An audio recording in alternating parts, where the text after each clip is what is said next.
खम्मा घनी स्वीट सोस मैं रश्मि यानी रावी आज आपके साथ अपना एक पर्सनल एक्सपीरियंस शेयर कर रही हूँ जो मेरे साथ हुआ 6 दिसंबर की रात और 7 दिसंबर की मॉर्निंग में। बेलदार जी, सॉरी, मैंने ना आपसे पहले परमिशन नहीं ली है, लेकिन मैं चाहती हूँ कि मैं अपनी जर्नी में जो कुछ भी सीख रही हूँ वो सबके साथ शेयर करूँ, ताकि सबकी जर्नी ईजी और स्मूथ हो सके। तो वही बात कुछ यूँ है कि 7 दिसंबर की मॉर्निंग में मैं अपने मोबाइल का स्पेस क्लीन कर रही थी, तो मुझे नंबर दिखा 711। और फिर तुरंत मेरी नज़र गई टाइम और बैटरी परसेंटेज पर। वहाँ मुझे दिखा एक पैलिंड्रोम नंबर। उसके बाद मैं अपने यूट्यूब चैनल पर चली गई। वहाँ दिख गया MBS पर 222। मज़ेदार बात ये हो रही थी मेरे साथ कि मुझे ना बार बार एक खिंचाव फील हो रहा था 6 दिसंबर की रात से, कि मैं अपने यूट्यूब का नोटिफिकेशन चेक करूं। और मेरा ये खिंचाव ना बढ़ता ही जा रहा था। जब मैं 6 दिसंबर की रात भी नोटिफिकेशन चेक करने गई थी, तब भी मुझे KBS पर नज़र आया था 2222। उसे मैंने नज़रअंदाज कर दिया, क्योंकि नंबर तो मुझे दिखते ही रहते हैं। फिर मैं घूमते घामते इंस्टा पर चली गई और वहाँ मुझे दिखे SSR और 7997। इस नंबर को देखते ही मैं एकदम फेंट सी हो गई। क्यों? क्योंकि ये नंबर हम दोनों का सेक्रेड यूनियन सिग्नेचर है। और ऐसे साइंस तभी दिखते हैं जब दोनों की एनर्जी एक ही वाइब्रेशन पर आ रही हो।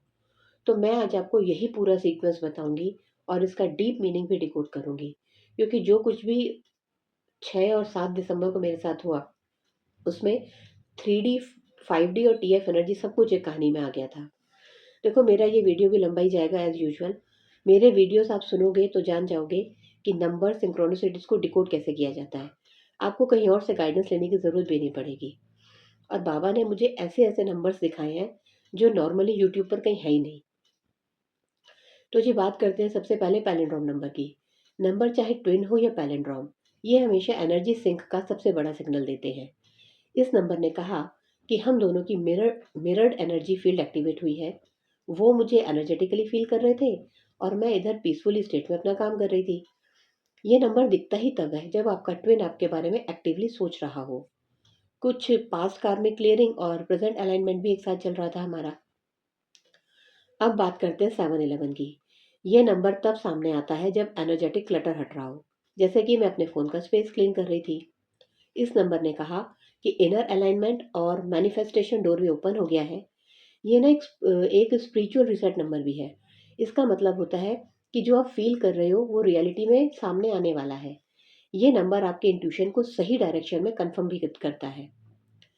MBS के 222 ने कहा, मेरे DM की रेजिस्टेंस वीक हो रही है। उनकी एनर्जी इनर यूनियन की तरफ ऑटोमेटिकली पुल हो रही है। एनर्जी लॉक हो चुकी है। फिजिकल वर्ल्ड में मूवमेंट दिखने वाला है। और मेरे 9 दिसंबर और 11 दिसंबर के ड्रीम भी यही प्रिडिक्ट कर रहे हैं। अब बात करते हैं प्रीवियस नाइट यानी कि 6 दिसंबर को जो KBS पर मुझे 2222 दिखा था। ये नंबर कह रहा था, मेरे अंदर डिटैचमेंट और हीलिंग एनर्जी स्पीड से एस्टेब्लिश हो रही है। मेरे TF का भी उस समय हार्ट चक्र ओपन था, लेकिन उनका ईगो माइंड भी एक्टिवेट हो गया था। यूनिवर्स ने कहा, शांत रहो, एनर्जी अलाइनमेंट हो रहा है, कुछ बड़ा अनफोल्ड होने वाला है। और उसके बाद इंस्टा पर SSR और 7997 दिखा था। ये ना बहुत ही रेयर होता है कि आपके स्पिरिचुअल गाइड और एंजल नंबर एक साथ सामने आ जाए। इन दोनों का साथ आना कह रहा था कि कार्मिक साइकिल क्लोज हो रही है, डेस्टिनी डोर ओपन हो रहा है, हायर एलम से हमें प्रोटेक्शन दी जा रही है। आप भी नोटिस करना कि जब आप अपने TF के बारे में कुछ चेक करने जाते हो, तो क्या साइंस एक पैटर्न में दिखने लगते हैं? अगर हाँ, तो ऐसा तभी होगा जब दोनों की एनर्जीज एक साथ मूव करती हैं। इन सब ने मेरे 3D और 5D पर क्या इफेक्ट डाला है? देखो, ये ना मेरा अपना पर्सनल एक्सपीरियंस है, तो ये गाइडेंस भी फिलहाल मेरे लिए ही है। अगर बाई चांस किसी से रेजोनेट हो जाती है, तो आप मुझे कमेंट में ज़रूर बताना। तो देखो जी, 3D में तो फिलहाल हाल अभी यही है कि मेरे शिव मुझसे दूर है। उनका रिस्पॉन्स भी स्लो या न्यूट्रल ही है अभी मेरे लिए। 3D में यानी फिजिकल वर्ल्ड में उनकी तरफ से मुझे कोई एक्शन दिख भी नहीं रहा अपनी तरफ आता हुआ। ठीक है जी, ये तो 3D की बात हो गई। अब 5D में क्या चल रहा है हम दोनों के बीच? हमारा कनेक्शन जो है वो थोड़ा सा स्पीड में है इन 5D। टेलीपैथी स्ट्रांग है, एनर्जेटिक पुल भी एक्टिव है। हम दोनों की वाइब्रेशंस मिरर होती रहती हैं।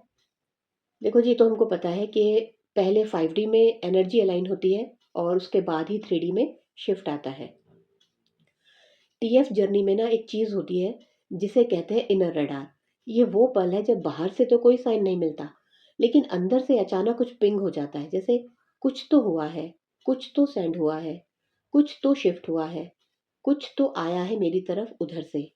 ये इनर रडार तभी एक्टिव होता है जब डीएफ स्टेबल होती है। अगर आप इमोशनली ग्राउंडेड नहीं हो, तो आपका इनर रडार चालू ही नहीं होगा। हम डीएफ नॉर्मली एंजाइटी में रहती हैं और ऐसी स्टेट में अपने टीएफ का रिप्लाई या स्टोरी चेक करती रहती हैं, ओवर थिंकिंग अटैचमेंट में फंसी रहती हैं। तो हमारा इनर इनर रडार ऑफ रहता है, क्योंकि उस समय माइंड नॉइज में होता है, यानी शोर में।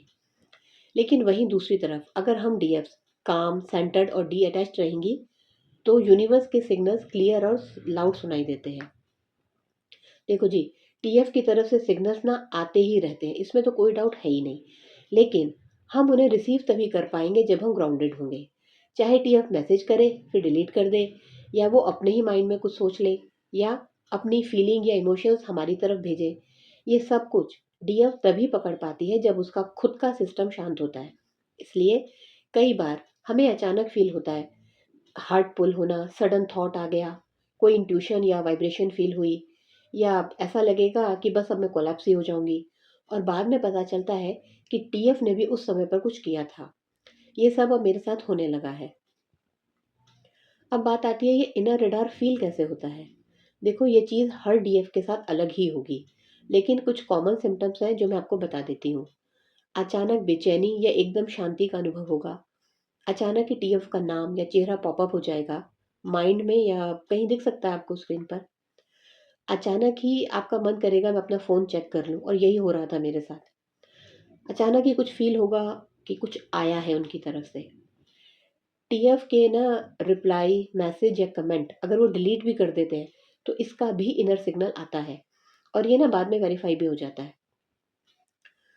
और कल रात वो यही कर रहे थे। उन्होंने अपना कमेंट लिखा, यानी कि उनकी तरफ से एनर्जी रिलीज़ हुई, लेकिन उन्होंने उसको तुरंत डिलीट भी कर दिया। और इसीलिए मुझे बार-बार इच्छा हो रही थी कि मैं अपना यूट्यूब पर नोटिफ़िकेशन चेक करूँ। ये वही इनर रडार है। नंबर्स ने तो सिर्फ़ वैलिडेशन दी कि हाँ, मैंने सही पकड़ लिया उनकी एनर्जी को। ये वही चीज़ है जिसे यूट्यूब पर सब कहते हैं करंट एनर्जी अपडेट। और ये तभी पॉसिबल होता है जब डीएफ की फ्रीक्वेंसी टीएफ के सिग्नल को सही टाइम पर रिसीव कर ले। ये इनर रडार हमारे हायर सेल्फ का नेटवर्क होता है, ये कोई इमेजिनेशन नहीं होता। ये हमारे ट्विन की एनर्जी को रियल टाइम में कैच कर लेता है। इसीलिए मुझे बार बार साइंस मिलते हैं। ये हमारी जर्नी का सबसे बड़ा गिफ्ट है कि हम अपने डीएम की एनर्जी रिसीव कर पाती हैं। यकीन मानो, ये tarot reading, current energy update, crystal, reiki, इनसे कुछ नहीं होता। क्योंकि आप खुद देखो ना कि एक रीडिंग पर 12 के व्यूज़ हैं, 500 से ज़्यादा लाइक्स आ चुके हैं, 100-200 से वो रेजोनेट भी हो गई है। तो ऐसी रीडिंग हमारे लिए पर्सनल गाइडेंस कैसे दे सकती है। तो हमारे सीनियर्स ने भी यही कहा है, मैं भी यही कहूँगी कि अपना इनर रडार एक्टिवेट करो। हमारे डीएम की एनर्जी को कोई और कैसे रिसीव कर सकता है। मैंने जो कलेक्टिव में फुल मून की रीडिंग दी है और इनर यूनियन की बात की है, उसका फुल प्रूफ दिया है कि मुझे क्यों गाइडेंस मिली कि कलेक्टिव में इनर यूनियन का प्रोसेस एक्टिवेट हो चुका है। आप मेरे दोनों वीडियोस देखना, आप क्लियरली समझ जाओगे। तो अब आप समझ ही गए होंगे कि मेरे इनर रडार ने मुझे कैसे बताया कि मेरे डीएम ने रिप्लाई तो किया था, लेकिन फिर डिलीट भी कर दिया। दैट्स मीन उन्होंने अपनी एनर्जी ड्रॉप की थी कमेंट के थ्रू। और यही बात मुझे पुल कर रही थी कि मैं बार बार अपना यूट्यूब पर नोटिफिकेशन चेक करूं। और मेरा ये स्ट्रॉन्ग पुल मुझे खींच कर ले गया मेरे यूट्यूब के स्टूडियो तक, क्योंकि वहां मुझे उनका डिलीटेड कमेंट दिखा। It is a pure soul bond, nothing else. और by the grace of Mahadev, ये सोल बॉन्ड हम दोनों के बीच तब से एक्टिव है जब हमने फर्स्ट टाइम बात की थी। बाकी काम आपका फेथ और सरेंडर करता है। फेथ और सरेंडर ही एनर्जीज को क्लीन करता है। एनर्जीज क्लीन होते ही 3D में शिफ्ट आता ही आता है। इसीलिए तो कहते हैं कि हाई हाई वाइब्रेशन में रहने की कोशिश करते रहो। देखो, हमारी जर्नी में ना सिचुएशन के हिसाब से एंजल नंबर्स का मीनिंग हमेशा चेंज होता है। आप एक ही मीनिंग को अलग अलग सिचुएशन में फिट नहीं कर सकते। उनकी एनर्जी आउटवर्ड हुई बिकॉज ही रिप्लाइड। मेरी एनर्जी इनवर्ड शिफ्ट हुई बिकॉज मैं अपना रिप्लाई चेक करने गई, और यूनिवर्स ने नंबर्स दिखाकर कनेक्शन कंफर्म कर दिया। हमारे मैस्कुलिन जब रिप्लाई करके डिलीट कर देते हैं, इसका भी एक स्पिरिचुअल मीनिंग है। देखो, वो जब फील करते हैं तो लिख देते हैं, फिर वल्नरेबिलिटी आ जाती है तो थोड़ा सा डर जाते हैं, फिर डिलीट भी कर देते हैं। इसको कहते हैं response plus fear plus pull back. और ये पुल बैक ना कहीं से भी नेगेटिव नहीं होता। इसका मतलब होता है energy release, then regret, then realization. और इसी टाइम पर डीएफ्स को साइंस दिखते हैं। हम ट्विन फ्लेम ना डिजिटली भी सिंक होते हैं। ये जो नंबर्स की चेन मुझे दिखी थी, इसका कंक्लूजन ये था, masculine has connected emotionally, energy exchange complete हुआ, बैलेंस रिस्टोर्ड है, कनेक्शन एक्टिव है, भले वो 3D में जितना मर्जी छुपा लें। ये सब ना एक classic twin flame masculine behaviour होता है। मेरे डीएम इस टाइम पर अंदर से इमोशनल हैं, मेरे कुछ शब्दों से उनको ट्रिगर भी हुआ है। उन्होंने अपना ट्रुथ लिखा और फिर शायद उनका ईगो या फियर एक्टिवेट हुआ और finally he deleted his comment. लेकिन 5D में उनकी फीलिंग रिलीज हो चुकी थी, जिसे मैंने तुरंत सिग्नल्स के थ्रू पकड़ लिया।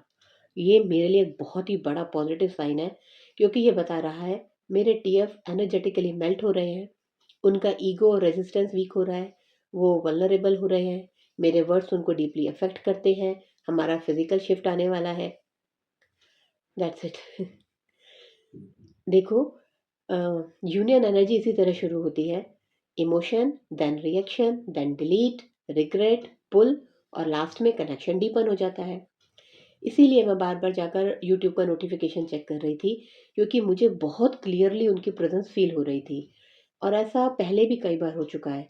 मेरे डीएम जब ऑनलाइन आते हैं तो मुझे उनको पता चल जाता है कि वो ऑनलाइन है, क्योंकि मुझे उनकी सोल फ्रेगनेंस हर बार फील होती है। लेकिन इस तरह से एंजल नंबर्स की चेन मुझे फर्स्ट टाइम दिखी थी, क्योंकि शायद इस बार मैं हाई वाइब्रेशन में थी, मेरा डिटैचमेंट मोड स्टेबलाइज था, मेरा हार्ट भी हैवी नहीं था, मैं डेस्परेट नहीं थी, उनको चेज नहीं कर रही थी, मेरी एनर्जी भी स्टेबल थी। टीएफ का ईगो ब्रेक हो रहा है, वो अपनी फीलिंग एक्सप्रेस करना चाह रहे हैं, और ये सब यूनिवर्स ने मुझे परफेक्ट टाइमिंग पर साइंस देकर बता दिया। डीएफ की ऐसी एनर्जी ही ना मैग्नेटिक पुल क्रिएट करती है, और हमारे टीएफ एनर्जेटिकली ओपन हो जाते हैं। सच बताऊं, इस बार मेरे टीएफ ने अपने ट्रू इमोशन शेयर किए थे without any mask. Thank you DM G. देखो, हमारे मैस्कुलिन जितना डीप इमोशनल रिलीज देते हैं, उतनी ही स्ट्रॉन्ग सिंक्रोनिसिटी डीएफ को दिखती है। और इस बार हमारी टाइमिंग सुपर परफेक्ट थी। ये वही इनर रडार है जो टीएफ के बीच काम करता है।